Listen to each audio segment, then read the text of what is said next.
sometimes he's excited and he's rushing to get to the next thing in his life or the next thing in front of him, that he'll forget or he won't take his time and he'll wash a dish too fast. Or he won't even wash it at all because he's rushing and he'll just load the dishwasher up with a bunch of dirty dishes.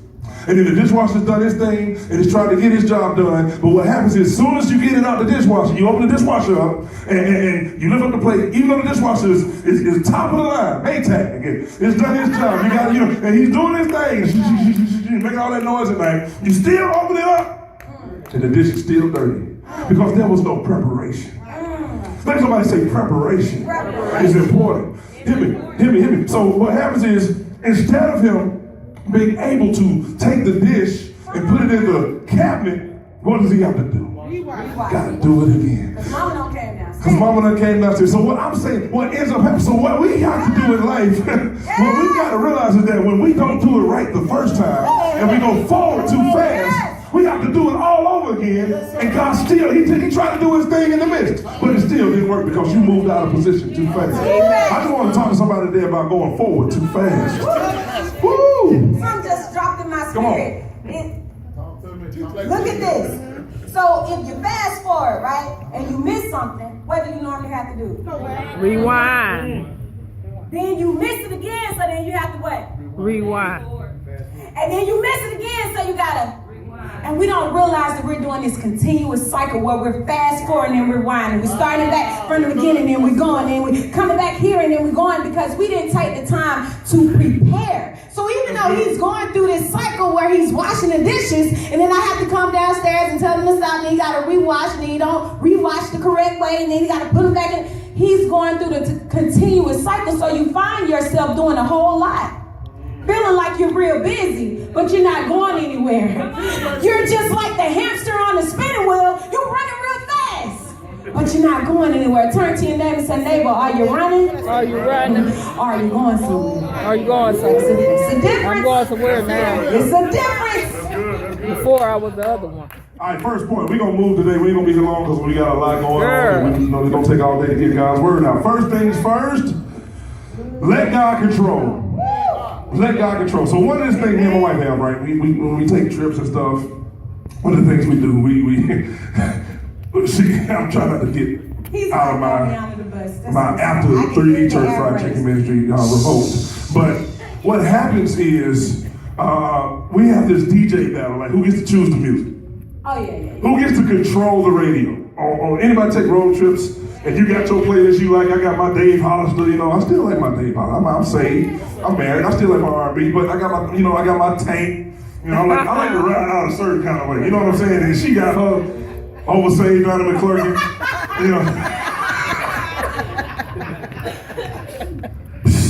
Got brakes. I hear the bus coming. And my Celine Dion. Oh my God.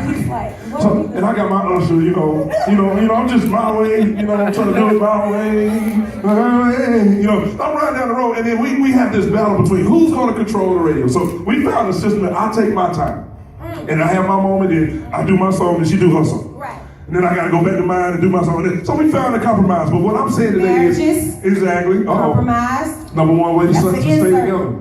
So what we ended up doing was we ended up finding that solution, and then God, he dropped this in my spirit, was let him control the dial. Let God be the DJ in your road trip. Amen. As you go down this road called life, this journey, let God control which time you move, what happens next, the move you make, the job identity, everything about you. Let God make the decision for you. That's why you have to be in tune to him. That's why I said first things first, because the scripture says as Jesus and his disciples were on their way, he came to a village where a woman named Martha did what? Opened her home to him. Remember a couple weeks ago I preached, we all the houses. Remember Johanna's house? She opened up her home. How many of us have really opened up our home to God? How many of us have really allowed God to come in and stir up some things and make things better, even when it doesn't make sense? How many of us have really opened up to his decision for our life and not our own? His will and not our own. How many have really opened? So the basis of the thing is you can't let him control it, or he can't control it unless you invite him. So a lot of times we haven't given God the authority to control whatever it is we're going through, whether it's finances, whether it's our marriages, whether it's relationship, whether it's our job, whatever the case may be, we have to open up to let him control. Have you ever been with someone, you know, not throwing past under this, but you ever been with somebody, they just won't let you drive? They're in the passenger side, but they drive, wait a minute, turn left. Wait, where you going? Wait, there's a car. No, turn left. I know this way. Have you ever been there? Is it just me? No. And they just won't let you drive, but you're in control. And what happens is you end up going to place that you're not supposed to go because they're trying to control where you need to go. That's the same thing with God. A lot of times we can't get to the destination that we should be going in because we're too busy trying to control the will, or we haven't invited him in. We haven't even opened up the door. Matter of fact, we still got the locks on because of the last relationship. We still got the locks on because of what they said about me. We still got the locks on because it didn't work out with that business the last time.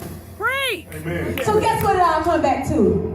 Faith. And trust. She had to trust him in order for him to open up the door. That's good. Would you let a stranger in your house? That's a good word. So he wasn't a stranger. There had to be some sense of faith. How many of us have opened up our hearts to God? How many of us have opened our businesses up to God? How many of us have opened our marriages up to God? How many of us really have the faith to believe that he can do exceedingly abundantly all that we can even ask or think? You said a mouthful there. It has to be trust there. So keeping God first and let him be in control, we first have to invite him in. Turn to your neighbor and say, invite him in. Invite him in. I want y'all to repeat after me. Say, when is more important It's more important than what? than what? I'm helping somebody today. I know I am. I receive when it. is more important than what? A lot of times we get into it. Let me say, there's only two ways that the enemy can distract you from your purpose. Number one, if he implements something from your past and reminds you and tries to bring it into your present, or if he tries to give you something in your future that God has planned for you and you're not prepared for it yet. Those are the only two ways the enemy can jump into your situation and confuse your mindset to not think in alignment with God and mess you up. Is to take your past and remind you of it, or take your future and take you to it before it's time for you to get there. So what I'm saying is, my wonderful spiritual son, Josh right here, preached a message last Sunday called Now and Later. And he was saying, prepare right now for later. What people got to understand right now is God has you in a preparation season, and you need to start planning right now for what's going to happen in your next season. One word, but people don't understand this. So many people are like, God, what would you have me to do? God, what is my assignment? God, what is my purpose? God, what is my vision? God, what is my mission? God, what? God says, stop worrying about what and start focusing on when. When, God, do you want me to do my purpose? When, God, do you want me to move into it? What is easy, but when is what you need to focus on? When do you do it? God has already dropped in most of y'all's spirit right now your purpose in life. Most of you guys know your assignment. Most of you know, but some of y'all just don't know when to activate it. God says, I will feed you the knowledge of when you start coming into my presence and sitting at my feet. I think I preached this a while back. It's when or what. A lot of us know what to wear, but some of us living in Georgia, we don't know when to wear it. Amen. Timberland boots during the summer. Furs during the summer. With shorts on. Short shorts when it's 30 outside. It's not when. No, seriously. It's not what to wear. It's when to wear it. And then I know we did a sketch or something we did, and we had on all these different type of clothing. I had on his raincoat and his big thing. And so what happens spiritually is we look like those people that have Timberland boots on during the summertime. See, we're trying to obtain something in the wrong season. So we have on the right thing. We know what the what is, but we're out of season. So just spiritually it is. You're trying to figure out, well, why does this feel awkward, Jesus? Why do I feel so out of place? It's because you have on the wrong thing. You're wearing the wrong vision at the wrong time. And that is the wrong thing. That's right. Amen. Look at somebody say, allow God to press pause. Allow God to press pause. That's the next point. Press pause, press pause, press pause. Allow God. Here we go. Allow God to press pause. She said she had a sister called Mary who sat at the Lord's feet doing what? To what he said. Pause. I got an acronym. I made this up. I didn't get this off Google. I want to share with y'all. Y'all can write it down, tweet it, tweetly it. Y'all can Instagram it. Y'all can repost it on Facebook. But this is what pause is to me. It's preparing and understanding spiritual expectations. That's good. Let that ride with you for the rest of your life, because once again, knowing when to allow God to press pause. Now let me say this: pause. The pause button. Anybody had a CD player in the past? And they kind of dwindled out. Somebody else still playing CDs? I'm praying for you, Lord. Everything's digital. I don't even have a CD player. Well, I do in my car, but she don't have a CD player in her car. But anyways, in the CD player, you would start the CD and you press pause when you wanted to wait on something, or you wanted somebody to hit something, so you waited on them and they might be in the gas station. You press pause button. But if you made a mistake and pushed the stop button, you would have to start over and find your place again. What you want to do is allow God to press pause before he has to press stop. I'm getting ahead of myself, but not anybody understand if you press pause too long, it'll stop itself. Anybody remember that? I'm just talking. So understand to allow God to know when to say, hold up for a minute, wait a minute, pause. Let me just, because the difference between pause and stop is understanding that you're only keeping your place so God can prepare you for what's next. Pause. Somebody say, allow God to pause you. Allow God to pause you. Yeah, because let me tell you this, because when God is pausing you, what he's really doing, he's really preserving and preparing you. Yes. Thank you, That's Lord. what most people don't understand. You think God has stopped you and you done did something wrong, and you're like, God, why is it taking so long? God says, I'm preparing you. Matter of fact, I'm marinating you. I receive it. Let's talk about barbecue for a minute. Anybody know good barbecue when you have it, right? Amen. Anybody been to a bad barbecue? Yes. Is that blended blue in the back? Oh, I see.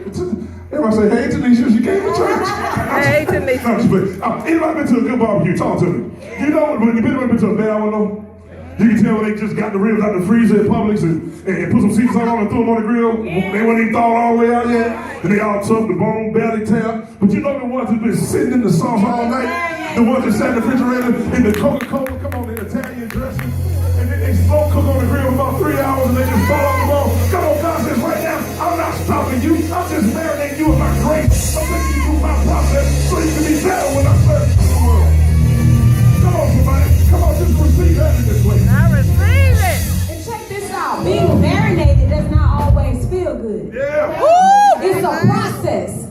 See, a lot of us want to skip the process and go right into the fire, but we have to understand that it's during that marinade. It don't always feel good. It don't always feel good to sit. It don't always feel good because when you sit, you wondering, okay, I can't hear nothing. It's real quiet. Nothing is moving. Nothing is burning. I don't hear no sizzling. I'm not going to taste good. It's when God pauses you is when he's able to talk to you. He's able to get you to a place where you listen to him and only him. I remember even now, if I'm riding in the car and it's my favorite part of the song and the kids want to start screaming, I have to press pause. Why? Because there's too much clutter around me where I can't really understand and hear what I need to hear. So sometimes God will put you in a situation where he pauses you so that you're able to cut off everything and the interference that's around you, so you're able to hear his voice very clearly. Thank you, Lord. Somebody turn to your neighbor and say, neighbor, you got to get rid of the distractions. You got to get rid of the Some of our distractions. Wi-Fi connection's not working right. Some of our CDs are still skipping because we're allowing other people to touch the radio. Woo! Preach! We're so comfortable with not believing in God that we'll allow other people to press pause. You know how other people press pause? They tell you what you're not. They tell you how much you don't have. They tell you how much money you don't have. We got the government telling us and pressing pause on our visions. We have everybody pressing pause on our visions. But I serve a God that can do anything that I need him to do. Because I understand that he put him into majority. And I don't need anybody to press pause on my vision if it's not God. Preach! Let me say this. Some of us are moving so fast that we're not giving the time to prepare. Man, preparation is everything. Let me say this, man. And our vision suffer for it. For instance, let me do this. Let me do this now. I'm gonna get ahead of myself, but I want to make this analogy very clear. Oh, that's better. Yes. Cool. I want to make this analogy very, very, very, very clear for you guys today. So, this was happening. God, like she just said, what did the scripture say? It said, she had a sister called Mary who sat at the Lord's feet listening to what he said. So in other words, she's sitting at the feet of Jesus Christ. And she's just sitting there. How many of you will be grateful just to, first of all, be able to sit at his feet? Okay. He ain't got to say a word to me. Just to be in the presence, I'll be receiving whatever come off of him. So Amen. she had the anointed blessing to be able to sit at the feet of Jesus Christ and receive from Jesus. But in order for her to receive, what did she have to do? She sat. Sometimes you have to sit still to hear from God. So for instance, this cup right here, this is you. This is you, and you want God to fill you up. Fill me up, God. But hold up, God. Hold up. God, you gonna fill me up? God, I need more. I'm thirsty. I need more of you. God, I need you, God. Where you at? What's up? Fill me up. You gonna fill me? God, where you at? You gonna fill me? I need you to fill me. God, I can't fill up nothing if it's not sitting still. Amen. God, she sat at the feet of Jesus to receive whatever he had to give her. So what happens is, most of us, we move so much. We bounce from here, we bounce from there. We got this out there. Next week, we got this out there. And God said, what do you want from me?